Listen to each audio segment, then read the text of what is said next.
کلمۃ طیبۃ، الکلمۃ الطیبۃ صدقہ، کہ اپنے بھائی سے ایک اچھی بات، بھلائی کی بات کہنا یہ صدقہ ہے۔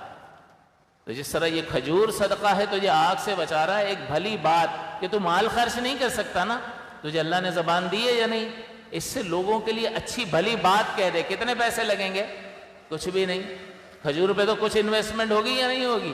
اس پہ کچھ بھی نہیں لگے گا۔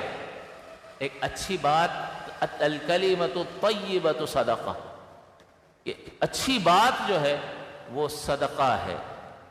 اور اگر تو بول بھی نہیں سکتا یا اس سے کم درجے میں تجھے بیان کر دیں، تو نبی مکرم صلی اللہ علیہ وسلم نے فرمایا کہ تبسمک فی وجہ اخیک صدقہ، کہ تیرا اپنے مسلمان بھائی کو مسکرا کر دیکھ لینا بھی صدقہ ہے۔ یہاں نہ کھجور دے رہا ہے، کوئی پیسہ نہیں لگ رہا، زبان سے بھی کچھ نہیں بولنا پڑ رہا، صرف اپنے مسلمان بھائی کو اللہ کی رضا کے لیے مسکرا کر دیکھنا کہ یہ مسلمان ہے، اللہ اور اس کے رسول کو ماننے والا ہے، اس کو مسکرا کر دیکھنا یہ بھی صدقہ ہے۔